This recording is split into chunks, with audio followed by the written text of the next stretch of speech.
Assalamualaikum warahmatullahi wabarakatuh. Bismillah, alhamdulillah, wassalatu wassalamu ala rasulillah wa ala alihi wa sahbihi wa man tabi'ahu wa mawala.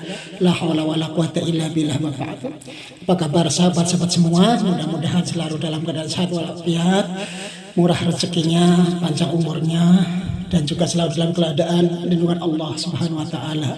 Sahabat semua, kembali kita bahas tentang kritik malaikat terhadap rencana Allah yang akan menciptakan khalifah di muka bumi. Kita ulangi ayatnya. Bismillahirrahmanirrahim. Idh qala rabbuka lil malaikati inni ja'ilun fil ardi khalifah قالوا أتجعل فيها من يفسد فيها ويسفك الدماء ونحن نسبح بحمدك ونقدس لك قال إني أعلم ما لا تعلمون. Sudah jelas ya, kita petik ke ayat akhirnya. Qalu, kata malaikat, qalu ataj'alu fiha may yufsidu fiha wa yasfiku dima. Ya Allah, kenapa engkau akan jadikan khalifah di muka bumi seorang yang akan membuat kerusakan, kegaduhan, provokator dan lain sebagainya, dan juga saling menumpahkan darah. Kemudian Allah berfirman, qalu a'lamu ma la ta'lamun. Sesungguhnya jadi Allah berfirman, aku lebih tahu apa yang kamu tidak ketahui. Di sini ini kita kembali pembahasan tentang protesnya malaikat. Para ahli tafsir banyak yang mengatakan bahwa para malaikat di sana itu tahu bahwa nantinya para manusia itu yang akan dijadikan khalifah itu akan membuat kerusakan dan saling membunuh. Itu sudah melihat catatan buku di Lauhul Mahfuz. Jadi catatan buku tentang ke depan tahun berapa tentang manusia itu banyak dilihat oleh malaikat. Jadi manusia itu saling bunuh, membuat kerusakan, membakar hutan, menghancurkan gunung, segala macam bumi dirusak. Itu terlihat oleh malaikat melalui Lauhul Mahfuz, buku-buku catatan tentang masa depan yang sudah tersimpan di Lauhul Mahfuz. Yang kedua, memang menurut riwayat kenyataannya memang sebelum Adam ada itu sudah ada makhluk lain seperti juga manusia, tapi bukan dari Adam ya. Itu kenyataannya memang sering bertempur, sering saling menyerang antara kelompok satu dan kelompok lainnya. Ini riwayat ini seperti kisah Adam. Sebelum Nabi Adam ada makhluk, itu nanti kita bahas di cerita lainnya. Ada buku-bukunya, ada sumber-sumbernya ya. Nah, ini perkataan para ahli tafsir mengatakan bahwa memang sebelum Adam diciptakan itu ratusan tahun, bahkan ratusan ribu tahun sudah ada makhluk-makhluk lain seperti hewan, sejenis manusia juga ada, itu saling merusak, saling memangsa, saling membunuh, saling menyerang. Nah, itu yang terjadi. Kenapa malaikat berkata seperti itu?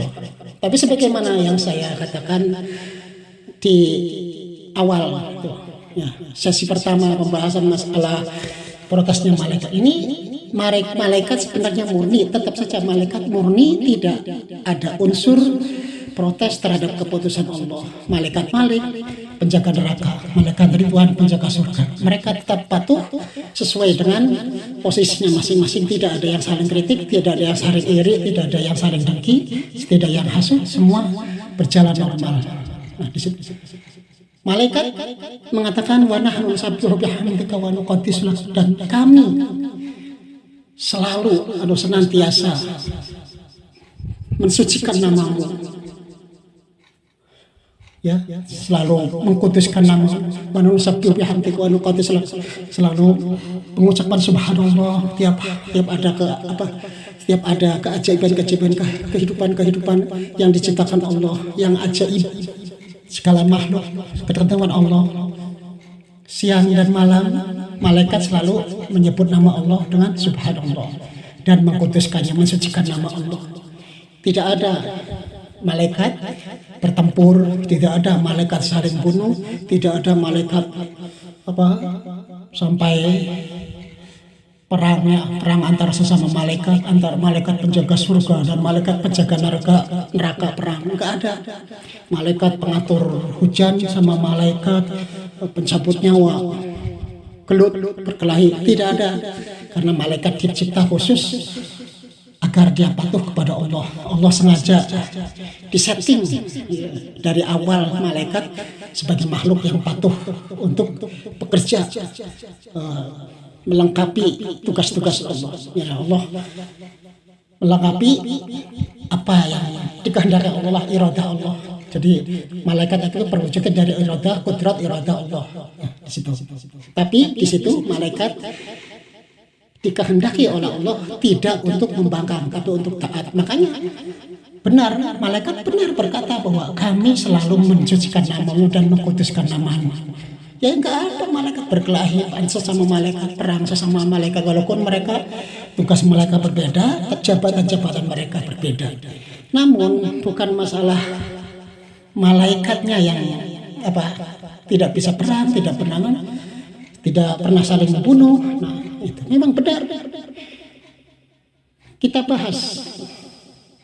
Jika memang ahli tafsir ahli riwayat mengatakan bahwa malaikat mengetahui dari Lauhul Mahfuz tentang bagaimana kejadian-kejadian di masa depan tentang manusia yang akan diciptakan Allah itu akan membuat kerusakan di bumi, akan saling membunuh, akan saling berperang, saling membantai satu sama lainnya, perusak alam dan sebagainya. Kenapa cuma itu malaikat ketahuinya? Jadi tidak mungkin, agak kurang yakin lah kalau ahli riwayat, ahli tafsir mengatakan bahwa malaikat mengatakan seperti itu karena tahu dari Lauhul Mahfuz, buku induk tentang masa depan, bahwa manusia nanti akan saling perang. Sebab buku induk kan lengkap, enggak yang sisi negatifnya saja.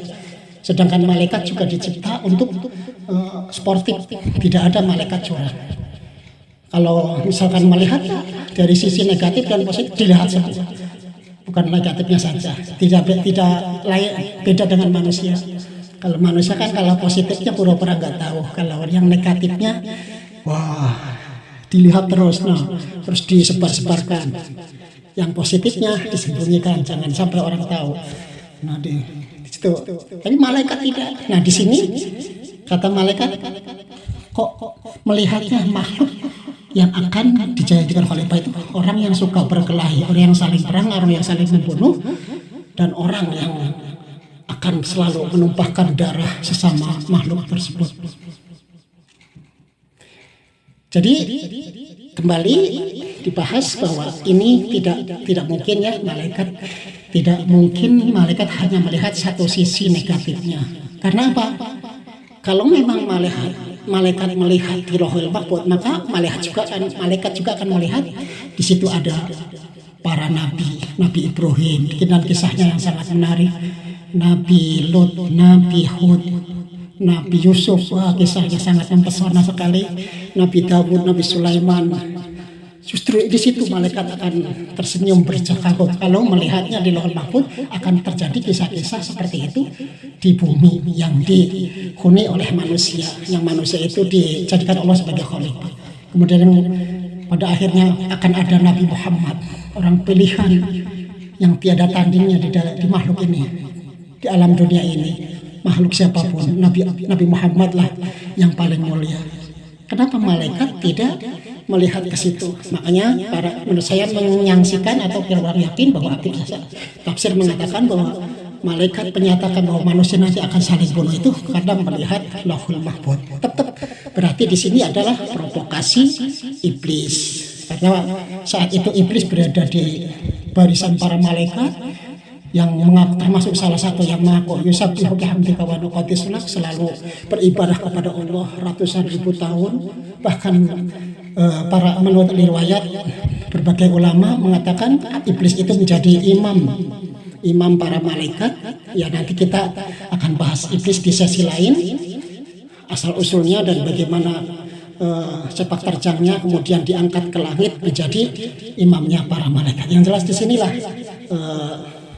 ada provokasi iblis kepada malaikat supaya Allah memberi apa inginnya jangan sampai diciptakan. Inginnya itu salah satu di antara malaikat mungkin yang akan menjadi khalifah di muka bumi. Padahal ini adalah salah satu saran iblis, atau mungkin iblis membisiki para malaikat, atau mungkin iblis itu sendiri yang mengatakan hal itu. Karena bisa jadi manusia pun bisa disebut malaikat kalau terlalu mulia. Mungkin waktu itu iblis pun karena sudah sangat mulia menjadi imam malaikat, menjadi barisan malaikat, kan Allah menyebutnya juga termasuk dari bagian malaikat. Ya demikian, mudah-mudahan bisa bermanfaat. Mudah-mudahan kesalahan atau misalkan saya salah, yang mudah saya mohon ampun kepada Allah, mudah-mudahan bisa diampuni. Tapi misalkan saya benar, bisa bermanfaat semua, bisa membayari wawasan kepada kita semua bahwa sekali lagi khususnya saya ingin mengatakan malaikat tidak ada istilah membangkang atau iri, protes kepada Allah. Apapun yang Allah putuskan, malaikat melaksanakan. Sami'na wa ata'na. Demikian, wassalamualaikum warahmatullahi wabarakatuh.